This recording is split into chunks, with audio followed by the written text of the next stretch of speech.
To MediJEE classes. This is first lecture of electromagnetic induction JEE NEET competitive exam के लिए. Okay, now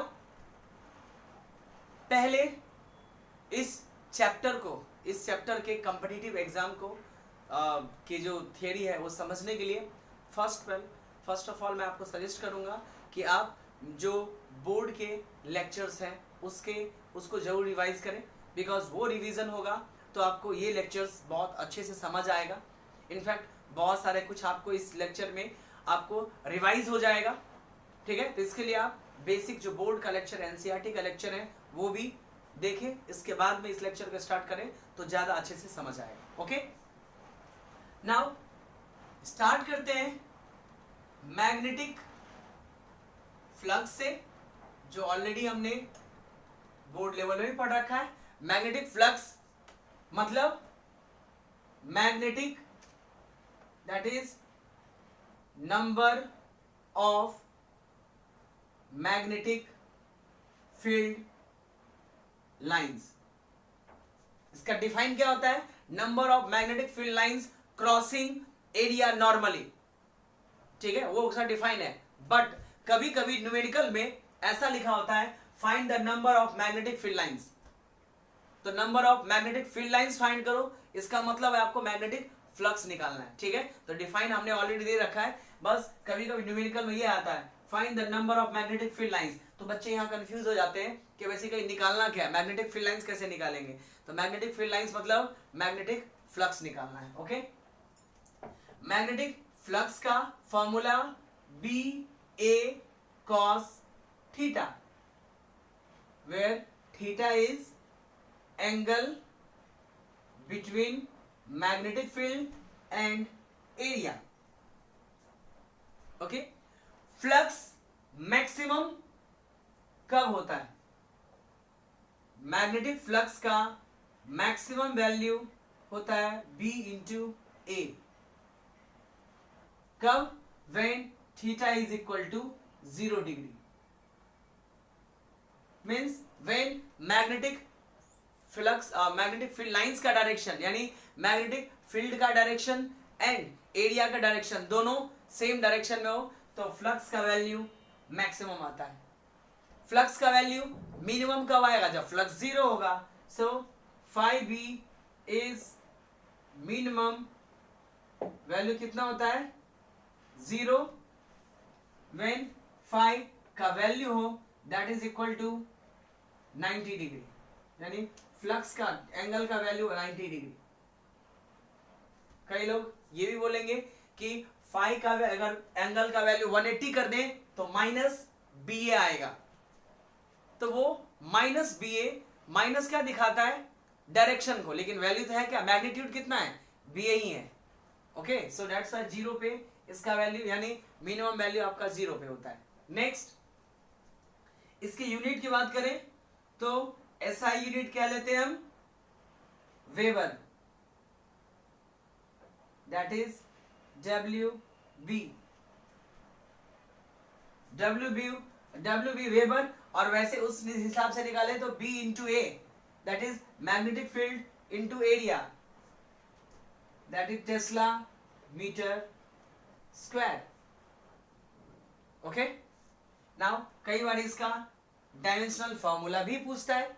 तो चलिए पहले unit CGS unit होता है आपका मैक्सवेल.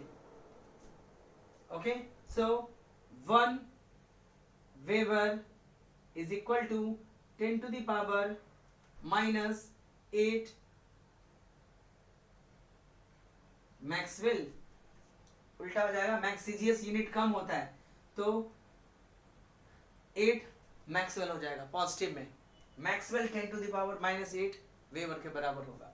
ओके, मैग्नेटिक फ्लक्स है. फिर मैग्नेटिक फ्लक्स से रिलेटेड थियरी दिया था किसने? फैराडे ने एक्सपेरिमेंट किया था.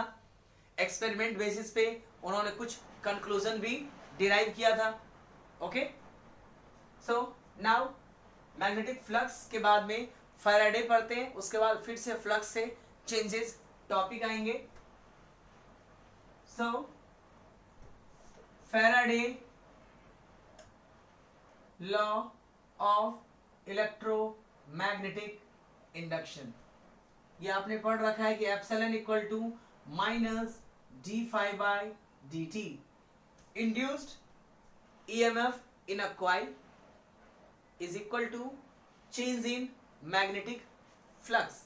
मैग्नेटिक फ्लक्स में जितना ज्यादा चेंज करेंगे वो कॉइल उतना ज्यादा, उस कॉइल में उतना ज्यादा आपका ईएमएफ इंड्यूस होगा, यानी करंट का वैल्यू उतना ज्यादा होगा। निगेटिव साइन क्या शो करता है? Negative sign indicates that the induced EMF will oppose the change in flux। induced EMF change in magnetic flux को अपोज करता है। ओके यानी व्हेन किसी मैग्नेट को किसी कॉइल के नजदीक और दूर ले जाते हैं तो उसके साथ में मैग्नेटिक फ्लक्स क्या होता है? चेंज होता है। बट तीन केसेस ऐसे हैं जिसमें मैग्नेटिक फ्लक्स चेंज नहीं होता है। ये तीनों केस के अलावे सारे में मैग्नेटिक फ्लक्स यानी चेंज होता है, यानी ईएमएफ इंड्यूस्ड होता है। So magnetic flux will not change if, हम कंडीशन देख लेते हैं कि कौन कौन सा केस में मैग्नेटिक फ्लक्स का वैल्यू चेंज नहीं होता है। तो पहले मैं मैग्नेटिक फ्लक्स को रफ कर देता हूं, या पहले यहां पे लिख देता हूं, कोई दिक्कत नहीं है। So magnetic flux with coil do not change. किस केस में चेंज नहीं होता है? पहला, if coil and magnet both move in same direction with same speed, यानी जब कॉइल एंड मैग्नेट के बीच रिलेटिव वेलोसिटी जीरो है, रिलेटिव मोशन जीरो होगा। इन दैट कंडीशन कॉइल और बार मैग्नेट दोनों मोशन में है, बट दोनों के बीच का डिस्टेंस घट बढ़ नहीं रहा है। इसका मतलब हुआ कि no change in magnetic flux, that is no EMF induced, कोई भी ईएमएफ इंड्यूस नहीं होगा। So when coil and magnet moves in same direction with same speed, coil and magnet को सेम डायरेक्शन में सेम स्पीड से move करोगे तो flux में चेंजेस नहीं आते हैं। इसको दूसरे तरफ में ऐसे बोल सकते हैं, और when relative velocity between coil and magnet is zero। ठीक है, मैग्नेटिक फ्लक्स में कोई चेंजेस नहीं आते। दो और केसेस देखते हैं जिसमें मैग्नेटिक फ्लक्स में कोई चेंजेस नहीं आता है। ओके, अब मुझे इसको रफ कर देता हूं।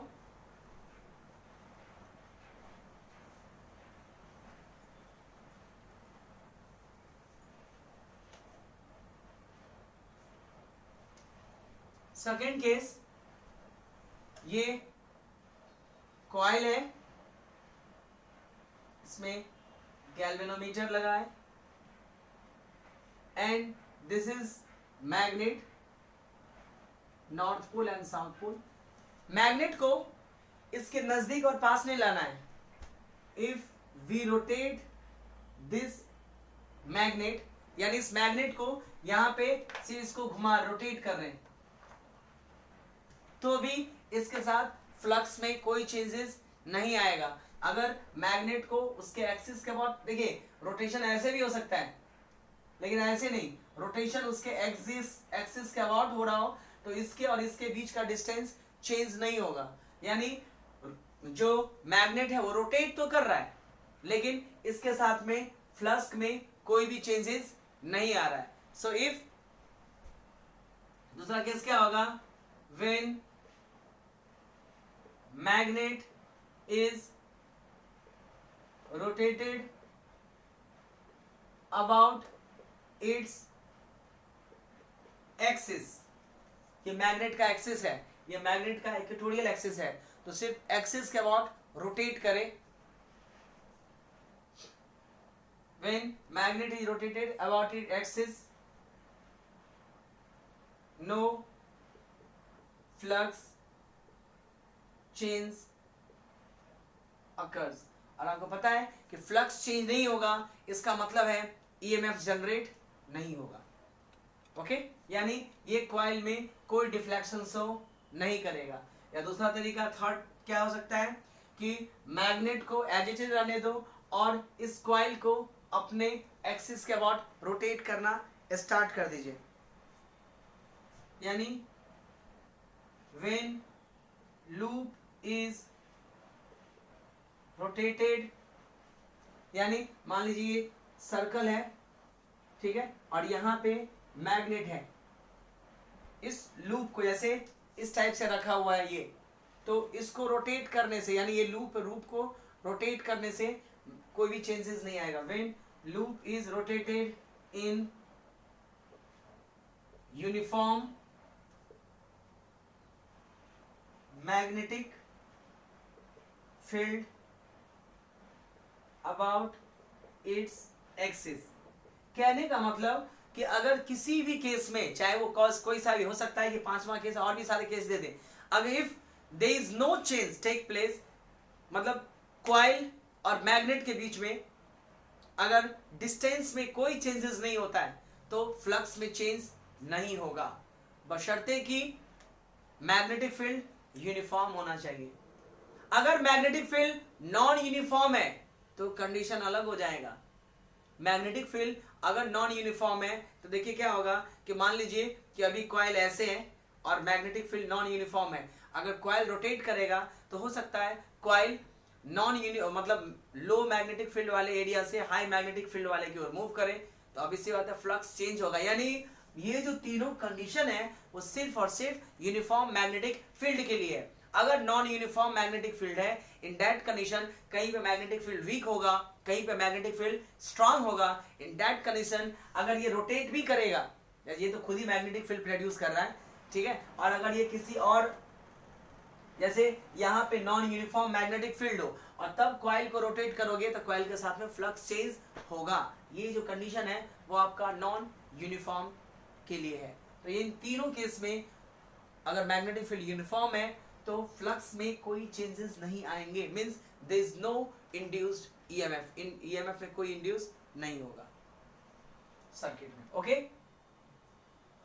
नाउ अब आते हैं कुछ सीजीएस और कुछ एसआई में टर्म्स में रिलेशन है जो कभी कभार पूछ दिया जाता है, जैसे वोल्ट एसआई में हम यूज करते हैं, तो सीजीएस यूनिट में उसका वैल्यू कितना होता है, 1 वोल्ट का वैल्यू सीजीएस यूनिट में। तो रिलेशन में देखिए 1 volt is equal to 10⁸ EMU। आपको पता होगा सीजीएस यूनिट ही है ये ऑफ वोल्ट, ये सीजीएस यूनिट है। फर्स्ट चैप्टर इलेक्ट्रोस्टैट में मैंने इसको अच्छे से एक्सप्लेन किया था कि सीजीएस में 2 यूनिट होता है, एक होता है आपका ESU इलेक्ट्रोस्टैट यूनिट और एक होता है आपका EMU इलेक्ट्रोमैग्नेटिक यूनिट। तो इलेक्ट्रोस्टैट यूनिट में स्टैट वोल्ट स्टैट बोलते हैं, ठीक है, इसको ये भी लिख सकते हैं 10⁸ AB वोल्ट। ओके, ये EMU यूनिट है। सिमिलरली 1 ओम 10⁹ EMU ऑफ ओम होता है, यानी एक टाइप से ये सीजीएस यूनिट हो गया। EMU of resistance. In similar way, 1 ampere is equal to 1 by 10 of EMU, that is AB ampere. Electromagnetic unit में ही AB एम्पियर, AB कूलम ऐसा होता है. 1 coulomb is equal to 1 by 10 of AB coulomb. ये कुछ conversions है CGS और SI format में. Okay, now relation between flux, that is change in flux,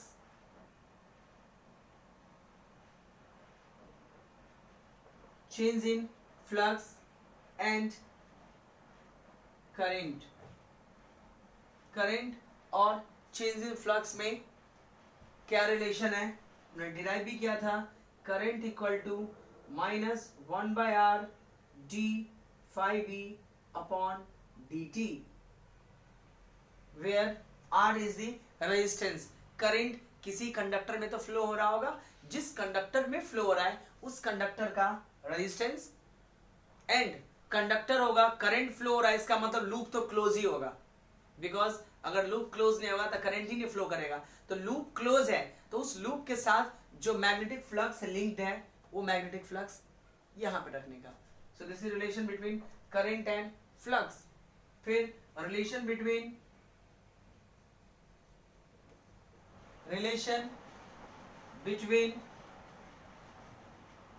charge and flux, change in flux. Also आसान है, इसको क्या लिख सकते हैं हम, dq upon dt is equal to -1 by R d phi b upon dt. dt वाले terms remove कर दीजिए तो ये क्या आ जाएगा, dq is equal to -d phi b upon R. तो चेंज इन मैग्नेटिक फ्लक्स और इंड्यूस्ड चार्ज में भी डिफरेंस है. इसमें रिलेशन क्यों आया, because change in magnetic flux electric field यानी इलेक्ट्रिक EMF जनरेट करता है, और EMF किससे बनता है, चार्ज से. That's why the charge induced in a coil or conductor is directly proportional to change in flux. इसका मतलब हुआ कि फ्लक्स में जितना ज्यादा चेंज करेंगे उतना ज्यादा चार्ज प्रोड्यूस होगा. किसमें, बॉडी के अंदर, बाहर से नहीं, बिकॉज चार्ज कंजर्व्ड होता है. Okay, so this is the relation. Now अब आते हैं हम मोशनल EMF से रिलेटेड क्वेश्चन. मोशनल EMF से भी हमने फॉर्मूला ऑलरेडी पढ़ रखा है, उसको पहले रिवाइज कर लेते हैं. उसमें एक केस एक्स्ट्रा आता है जिसको अपने को एक्सप्लेन करना पड़ेगा. बाकी इलेक्ट्रोमैग्नेटिक जो ये चैप्टर है इलेक्ट्रोमैग्नेटिक इंडक्शन में, इसमें बहुत सारा कुछ एक्स्ट्रा नहीं है. ये चैप्टर और alternating current combined competitive exam में एक चैप्टर माना जाता है. Electromagnetic induction and alternating current is the one chapter, combined chapter है. ओके, दैट्स व्हाई इसमें इसका जो कॉम्पिटिटिव वाला पोर्शन है वो अल्टरनेटिंग करंट के रेस्पेक्ट में कम है. चलिए मोशनल EMF की बात करें तो मान लो कि कहीं पे यूनिफॉर्म मैग्नेटिक फील्ड एग्जिस्ट करता है एंड एक कंडक्टर जो है वो मूव कर रहा है with velocity v, let its length is l. अभी वेलोसिटी और मैग्नेटिक फील्ड के बीच एंगल कितना है, 90. सो when angle between velocity and magnetic field is 90 degree, यानी जो रॉड है वो परपेंडिकुलर मैग्नेटिक फील्ड में मूव करे तो एप्सिलॉन का वैल्यू BLV होता है. मैग्नीट्यूड में आपने डिराइव किया होगा वो -BLV है, ठीक है, बट मैग्नीट्यूड कितना है, BLV. बट वेलोसिटी और मैग्नेटिक फील्ड के बीच एंगल 90 डिग्री नहीं हो, यानी कुछ ना कुछ एंगल बन रहा हो 90 से कम. So if there is some angle other than 90 degree between velocity and magnetic field, 90 नहीं है, कुछ भी है, थीटा है, तो फ्लक्स का वैल्यू ईएमएफ, मोशनल ईएमएफ का वैल्यू कितना होगा, B L V sine theta.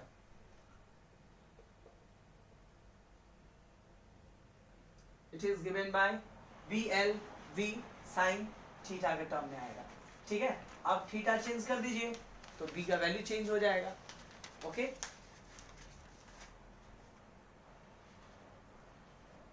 Angle change करते रहोगे तो ईएमएफ इंड्यूस का वैल्यू भी क्या होगा आपका, वो चेंज होता रहेगा. नाउ ये तो हमने पढ़ा है.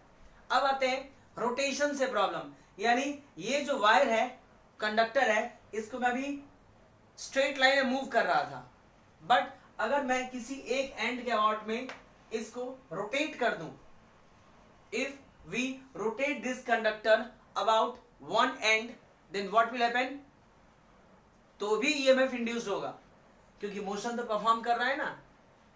Okay, so when rod of length L in uniform magnetic field, when rod of length L in uniform magnetic field is rotated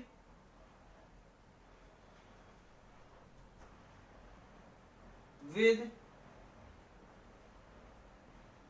some angular speed omega, यानी ओमेगा से रॉड को हम मूव कर रहे हैं, यानी ये सपोज कि रॉड ऐसा है और इसको क्या किया हमने कि सर्कुलर पाथ पे इसको रोटेट करना स्टार्ट किया, कुछ एंगल बनेगा, एंगुलर स्पीड जो है ओमेगा है. तो इन दैट कंडीशन इसमें भी क्या होगा, आपका ईएमएफ जनरेट होगा, एंड इस ईएमएफ का वैल्यू होगा the EMF induced due to the rotation of conductor is given by half B L square omega. Okay, half B L square omega. हो सकता है कि एंगुलर स्पीड ना दे करके आपको रोटेट कर रहा है, लेकिन रोटेशन का लिनियर स्पीड दिया हो तो भी कन्वर्ट हो जाएगा. यानी करना क्या है, रॉड रोटेट कर रहा है लेकिन एंगुलर के बदले में लिनियर स्पीड दिया हुआ हो तो भी निकल जाएगा. आपको पता है कि v का वैल्यू कितना होता है, v equal to omega R, so omega is equal to v by R. And जब ये रॉड रोटेट कर रहा होगा तो रॉड का जो लेंथ है वो उसके रेडियस के बराबर होगा, यानी हम यहाँ पे इसको L लिख सकते हैं. ओके, तो अब ओमेगा का वैल्यू उसमें डाल दिए तो क्या निकलेगा, so is equal to half B L square into V by L, so equal to B L V upon half. This is also induced EMF when, जब रॉड रोटेट कर रहा हो और उसका एंगुलर ना दे करके लिनियर वेलोसिटी दिया हो. ध्यान ये रखिएगा कि जब रॉड रोटेट करेगा तो रॉड का जो लेंथ होगा वो आपका रेडियस में कन्वर्ट हो जाएगा. इसके बेस्ड एक कॉम्पिटिटिव एग्जाम में क्वेश्चन आया था, ठीक है, उसको देख लेते हैं ताकि आपको आइडिया लग जाए कि हम यूज कैसे करते हैं इसको. ओके, सो ये था रोटेशन वाला थियरी. अब इस पे एक न्यूमेरिकल कर लेते हैं जो कॉम्पिटिटिव एग्जाम में पूछा हुआ था, तो और भी क्लियर हो जाएगा. This is the theory of motional EMF. देखिए क्वेश्चन क्या था कि साइकिल या व्हीकल में, अभी तो कार वगैरह में अलग ही टाइप से आता है, बट साइकिल में स्पोक्स लगे होते हैं मेटल का पतले पतले बीच सेंटर से निकला होता है. So wheel of cycle consisting 24 spokes. ठीक है, ये साइकिल होता है. ठीक है, यहां से ऐसे करके आपका स्पोक लगा होता है. ठीक है, बहुत सारा कितना है यहाँ पे 24 spokes. Wheel cycle 24 spoke, each of length 10 centimeter is rotated in uniform magnetic field. Uniform magnetic field B is equal to 2.5 G. Okay, 2.5 G. Find induced EMF if rotate with 10 RPM. यानी rotation जो है वो 1 minute में 10 है, rotation पर minute दे रखा है. तो बताइए कि इस पूरे स्पोक में यानी पूरे व्हील्स में ईएमएफ कितना इंड्यूस्ड होगा. तो क्वेश्चन का हिंट ये है कि जो स्पोक है वो रोटेट कर रहा है, यानी मेटल का रॉड जो है वो आपका रोटेट कर रहा है. तो रोटेशन से ईएमएफ तो याद करना पड़ेगा, ये फॉर्मूला लगेगा. तो क्या देखते हैं कि जो क्वेश्चन दिया हुआ है हमारे पास जो फॉर्मूला है वो डेटा अवेलेबल है कि नहीं है. तो बी दे रखा है कितना 2.5 G. G सीजियस गॉस, जिसको टेस्ला में कन्वर्ट करना पड़ेगा. तो 2.5 इंटू 10⁻⁻4 टेस्ला. डायरेक्टली G को सॉल्व नहीं करते, सीजीएस का पार्ट होता है. ओके, तो B मिल गया. L लेंथ ऑफ कंडक्टर, तो ये स्पोक का लेंथ. तो L का वैल्यू है 10 सेंटीमीटर यानी 0.1 मीटर. ओके, ओमेगा चाहिए. ओमेगा का यूनिट क्या होता है रेडियन पर सेकेंड, आरपीएम नहीं. तो आरपीएम को ओमेगा में कन्वर्ट कैसे करते हैं. तो omega equal to RPM into 2π/60. ये कन्वर्ट हो जाएगा रेडियन पर सेकेंड. ये कन्वर्जन है, शायद आपने पहले भी 11th में कर रखा होगा. ओके, आरपीएम को कन्वर्ट करना है तो 2π/60 से डिवाइड कर दीजिए, कन्वर्ट हो जाएगा. तो चलिए ओमेगा आरपीएम कितना है 10 इंटू 2π/60 रेडियन पर सेकेंड. डिवाइड करोगे तो आपका आ जाएगा ओमेगा इक्वल टू π/3 रेडियन पर सेकेंड. ये भी आ गया, सारा डेटा आ गया. अब ये एक सिंगल रॉड के रोटेशन के कारण से है, जबकि इसमें कितने सारे रॉड है 24 स्पोक्स हैं. तो net EMF induce equal to 24 ऐसे ईएमएफ 24 टाइम प्रोड्यूस होगा. तो ये कितना हो जाएगा. लेकिन ये टोटल व्हील का है, अगर सिर्फ एक स्पोक का पूछता तो सिंपली हम ये सॉल्व करते हैं. Okay, half into magnetic field 2.5 10⁻⁻4 L. L is 0.1 whole square into omega, that is π/3. अब जो कट हो रहा हो सॉल्व, यानी आप इसके बाद तो सोल्यूशन है.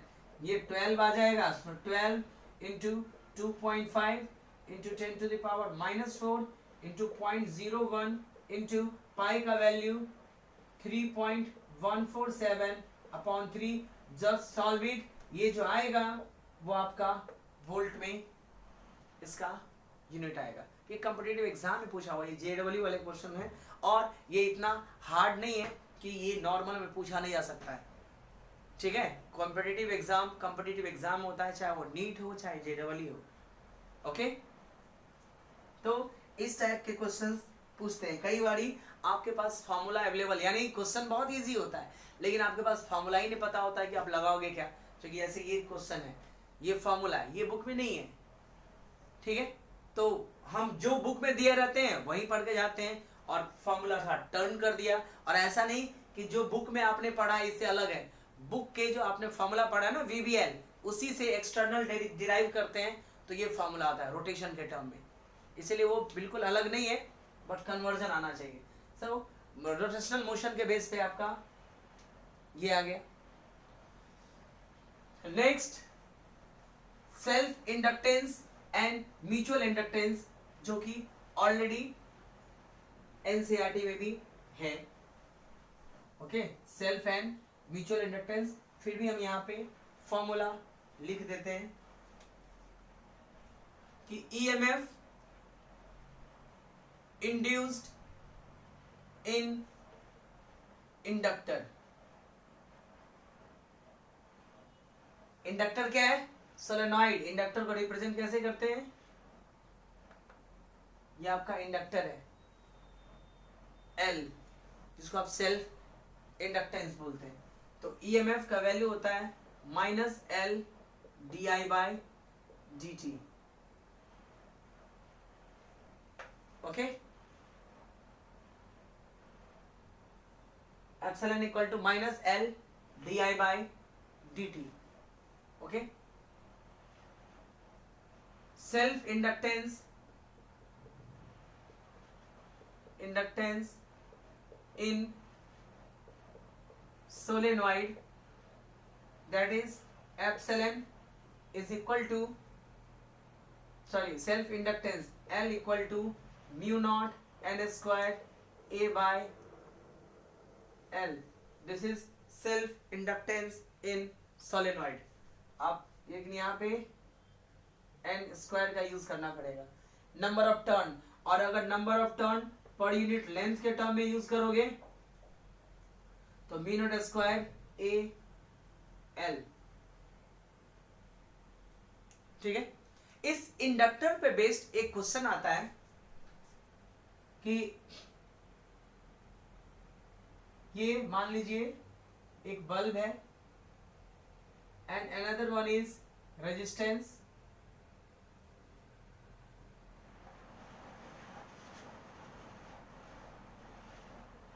This is B1, this is B2, this is inductor and this is resistance.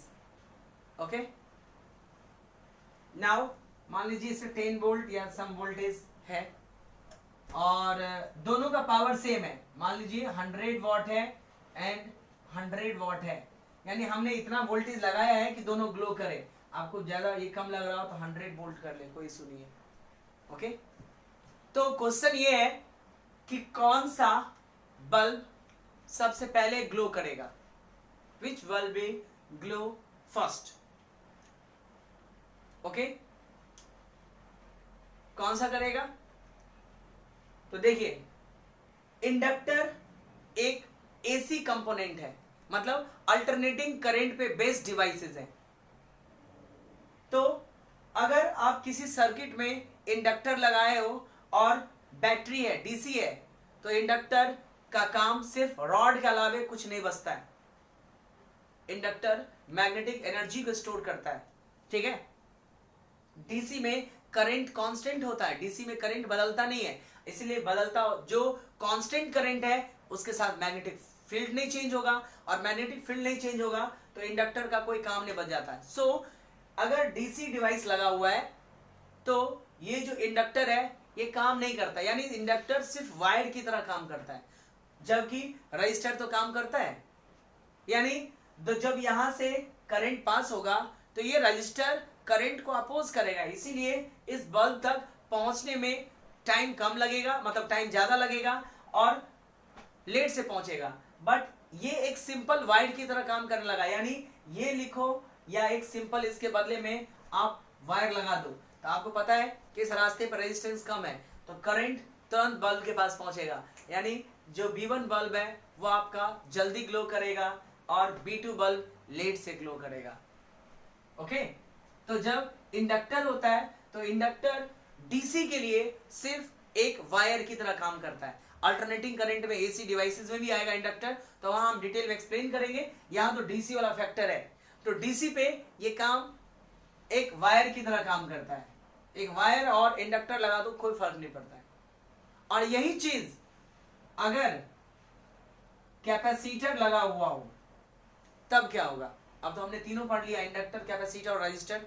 अगर यहाँ पे कैपेसिटर लगा हुआ है तो कौन सा बल्ब पहले जलेगा, कौन सा बाद में। तो जो डीसी है, कैपेसिटर डीसी को ब्लॉक कर देता है, यानी डीसी कांस्टेंट करंट है। कोई भी चीज एक बारी चार्ज फुली चार्ज हो जाए तो करंट फ्लो करता है। आप मोबाइल का बैटरी लगाते हो रात में और सुबह उठोगे तो 100 रहता है। ऐसा थोड़ी नहीं होता कि आपने 2 घंटा एक्स्ट्रा लगा दिया तो 110 हो जाता है ना। जब एक बारी उसका चार्जिंग कंप्लीट हो जाता है, तब जब एक बारी चार्जिंग उसका कंप्लीट हो गया तो फर्दर वो करंट को अलाउ नहीं करता है। तो डीसी एक कांस्टेंट करंट है, कांस्टेंट करंट से कैपेसिटर फुल्ली चार्ज हो जाता है। और कैपेसिटर एक बारी फुल्ली चार्ज हो गया तो फिर वो करंट को आगे जाने नहीं देगा, तो बोलेगा जब तक कैपेसिटर चार्ज होगा तब तक फ्लो करवा देगा। बट कैपेसिटर का चार्जिंग बहुत फास्ट होता है, ठीक है। कैपेसिटर का चार्जिंग जो होता है वो आपका मिली सेकेंड्स में होते हैं, तुरंत चार्ज होता है। तो जब ये करंट अलाउ किया तुरंत चार्ज हो गया ये। और एक बार अगर फुली चार्ज हो जाएगा तो ये करंट को आगे जाने ही नहीं देगा, यानी B1 लेट से तो छोड़ो, ग्लो ही नहीं करेगा, B1 वाला करंट काम ही नहीं करेगा। ये एसी हो तो अलग बात है, बट डीसी पे कैपेसिटर एक इसकी तरह काम करता है, समझ जाइए ये है। तो क्या B1 में करंट जाएगा? नहीं। तो डीसी पे इंडक्टर एक वायर की तरह यूज होता है, यानी एक वायर की तरह काम करते हैं। और कैपेसिटर लगा दो तो ये समझिए कि दोनों वायर कट के हटा दिया। अगर डीसी लगा हुआ तो यानी डीसी पे कैपेसिटर फुल्ली चार्ज हो गया, कैपेसिटर फुल्ली चार्ज हो गया तो वो फर्दर करंट को आगे फ्लो नहीं होने देगा, ठीक है। दैट्स व्हाई ये एक डिस्कनेक्टेड सर्किट की तरह काम करेगा। तो ये वाला पोर्शन जो है बल्ब ग्लो ही नहीं करेगा, ओके, नो ग्लो। यानी B2 तो काम करेगा, रेजिस्टेंस डीसी एसी दोनों पे काम करता है, कैपेसिटर एसी और डीसी दोनों पे काम करता है, लेकिन मीनिंगफुल एसी में ही होता है। और इंडक्टर तो कंप्लीटली आपका एसी कंपोनेंट ही है, okay.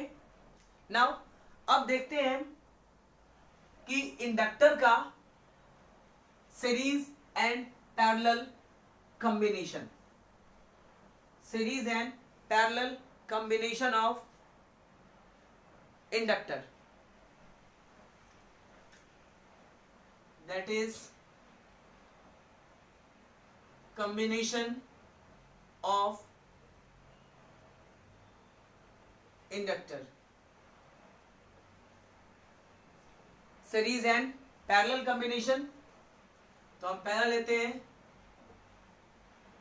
Series combination. Series combination में भी दो केस आता है।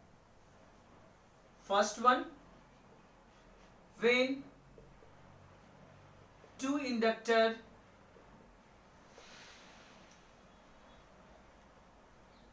Of inductance L1 and L2 are connected far from each other, यानी दोनों सीरीज में ही कनेक्टेड है बट एक दूसरे से दूर है। तो इसका क्या मतलब हुआ, आपको पता है कि दो इंडक्टर, दो कॉइल अगर एक दूसरे के नियर बाय में हो और अगर उससे होकर करंट पास करें तो इसमें सेल्फ इंडक्टेंस के अलावा म्यूचुअल इंडक्टेंस भी आ जाता है। तो अगर दूर दूर रहेगा तो म्यूचुअल इंडक्टेंस का फैक्टर नहीं होता है, यानी मान लीजिए L1 L2, so mutual inductance का फैक्टर कितना आ जाएगा, 0, सो इक्विवेलेंट इंडक्टेंस का वैल्यू L1 प्लस L2। यानी अगर दो इंडक्टर एक दूसरे से काफी डिस्टेंस में रखा हुआ है, आप सीरीज में कंबाइन करते हैं तो LS लिख दीजिए। ऐड डायरेक्टली होगा जैसे रेजिस्टेंस होता है, बट डिफरेंस क्या आएगा, म्यूचुअल इंडक्टेंस का फैक्टर 0 है। और दूसरा case, when two inductors are close each other, तो इंडक्टेंस के अलावा म्यूचुअल इंडक्टेंस का फैक्टर भी काम करेगा। In that condition L1 plus L2 plus minus 2M, where M is coefficient of mutual inductance। यानी अगर ये इंडक्टर काफी क्लोज है, कहने का मतलब कि एक इंडक्टर ऐसे लगा दिया और दूसरा जस्ट इसके बाजू में लगा दिया, तो इसमें म्यूचुअल इंडक्टेंस भी आना स्टार्ट हो जाता है। यानी म्यूचुअल इंडक्टेंस भी इसके सीरीज कॉम्बिनेशन को इफेक्ट करता है। अब प्लस माइनस 2M, 2M तो म्यूचुअल इंडक्टेंस है, प्लस कब माइनस कब, तो के क्या है कि इफ कॉइलिंग का सेंस अगर सेम हो, यानी इसमें क्या है क्लॉकवाइज ये, अगर ये हो तो LS का value L1 plus L2 plus 2M use कीजिएगा, यानी दोनों क्लॉकवाइज हो। And if sense of coiling is opposite, यानी दोनों कॉइल में अपोजिट डायरेक्शन में करंट पास हो रहा हो, एक में ऐसे तो एक में ऐसे, जैसे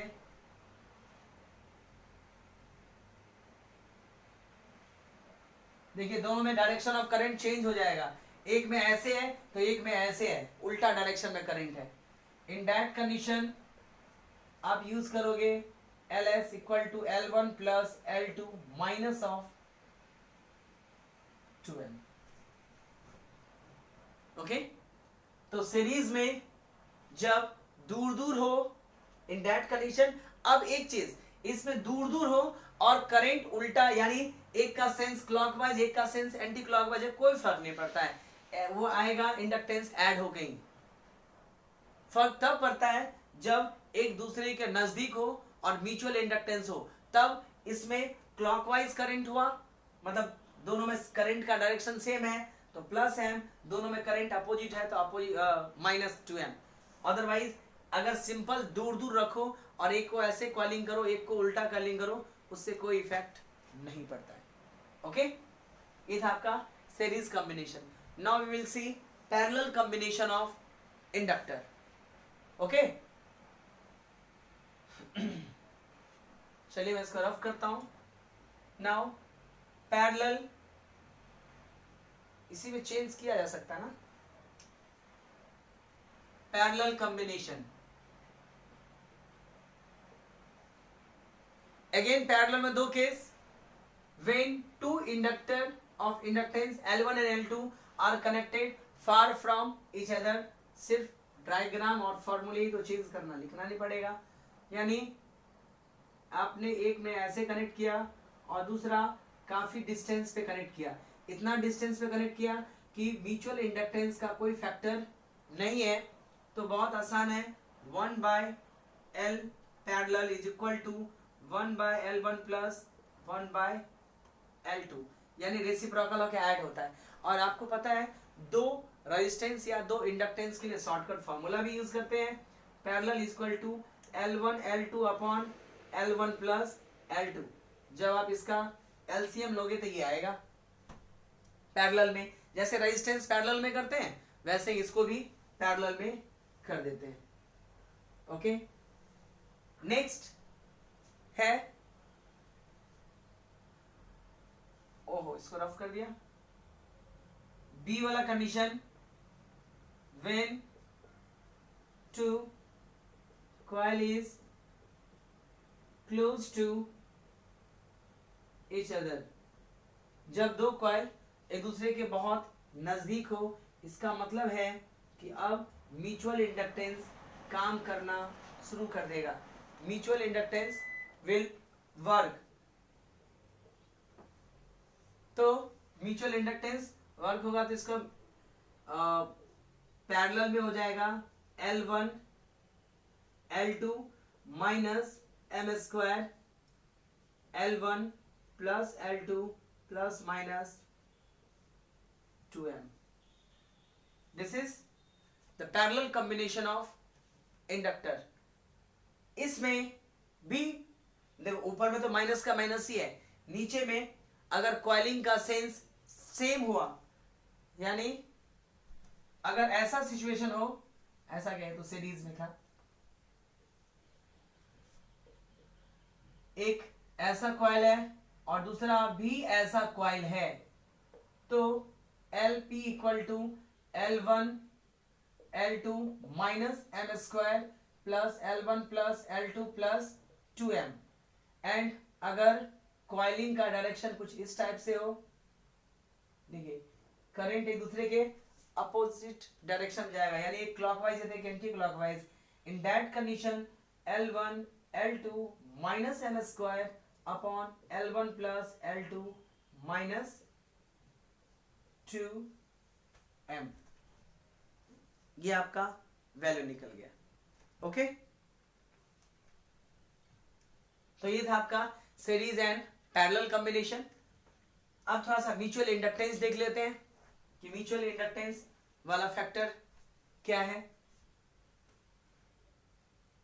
ऑलरेडी हमने पढ़ रखा है उसी टाइप का. ठीक है, ये फॉर्मूला था, मैं इसको रफ कर दे रहा हूं. म्यूचुअल इंडक्टेंस तो हमने पढ़ रखा है, लेकिन इसमें एक एमसीक्यू आया था कॉम्पिटिटिव एग्जाम में कि देखिए म्यूचुअल इंडक्टेंस ओरिएंटेशन में डिपेंड करता है. Mutual inductance depends upon orientation. पहले मैं देख दूं कि म्यूचुअल इंडक्टेंस में म्यूचुअल इंडक्टेंस के लिए क्या कंडीशन है, दो कॉइल एक दूसरे के नियर बाय में हो. जब दो कॉइल एक दूसरे के बहुत नियर बाय में हो तो म्यूचुअल इंडक्टेंस होता है. जैसे मान लीजिए कि एक गैल्वेनोमीटर कनेक्टेड है और दूसरा कॉइल जो है इसमें आपका बैटरी है. ओके, तो म्यूचुअल इंडक्टेंस होगा. म्यूचुअल इंडक्टेंस का फैक्टर्स कैसे निकलता है, यानी एक में जो करंट होता है वो दूसरे के प्रोपोर्शनल होता है. ये तो आपको पता है कि पहले वाले में जो प्रोड्यूस होगा वो mutual inductance change in current in second पे डिपेंड करता है. यानी एक में जो ईएमएफ प्रोड्यूस होगा वो दूसरे में करंट चेंज के प्रोपोर्शनल होता है, और दूसरे में जो ईएमएफ इंड्यूस्ड होगा वो आपका पहले वाले पे डिपेंड करता है. और यहां पे m का वैल्यू होता कितना है, m is equal to mu naught n1 n2 al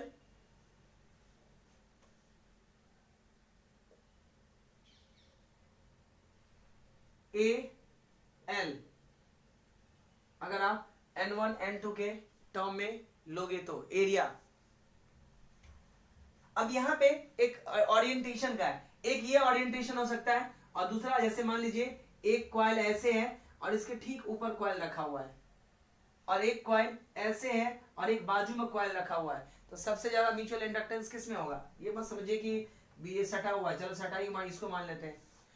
ठीक है, ये ऐसे रखा हुआ है और ये ऐसे रखा हुआ है, तो सबसे ज्यादा म्यूचुअल इंडक्टेंस का फैक्टर इसमें होता है. यानी इसमें एक में जो करंट फ्लक्स निकलेगा वो सारा का सारा दूसरे में अटैच होगा. यानी अगर एक के ऊपर दूसरा कॉइलिंग किया हुआ है तो इन दैट कंडीशन ईएमएफ का वैल्यू क्या होगा, सबसे ज्यादा होगा.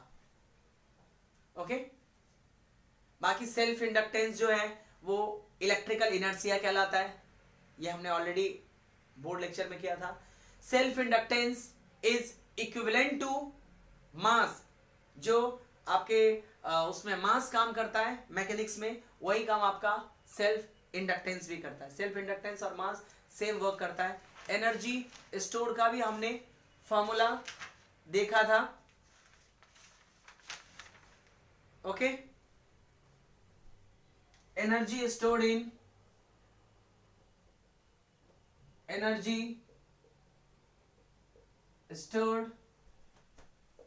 इन इंडक्टर का formula epsilon equal to half L I square. So आप काइनेटिक एनर्जी के फॉर्मूला में क्या होता है, half M V square. So यहां से कंपेयर करोगे तो एल मास के इक्वल नहीं है, L is analogous to mass, mass के एनालॉगस है, that is not equal. Okay, it is analogous to mass, that's why it is called electrical inertia. Okay, तो इस लेक्चर को हम यहीं पे कंप्लीट करते हैं। कुछ यानी ऑलमोस्ट सारे चैप्टर्स जो हैं इसमें आपके आ गए। ओके, ये जो सेल्फ इंडक्टेंस, म्यूचुअल इंडक्टेंस है, ये तो एक ही लेक्चर में कंप्लीट हो गया आपका। ठीक है, कुछ स्पेशल टाइप के फॉर्मूलेज हैं जो कुछ एसी से रिलेटेड है, तो वो हम नेक्स्ट लेक्चर में जब अल्टरनेटिंग करंट स्टार्ट करेंगे तो भी इसके कुछ फैक्टर्स उसमें आएंगे। वहां में जो कुछ आपका पोर्शन एसी से कनेक्टेड टॉपिक है वो उसके साथ में ही एक्सप्लेन कर दूंगा। ठीक है, तो इलेक्ट्रोमैग्नेटिक इंडक्शन का जो आपका चैप्टर है उसमें मोस्टली इसी बेस्ड क्वेश्चन आते हैं, बहुत सारे एक्स्ट्रा क्वेश्चंस आपके नहीं आते हैं। ओके।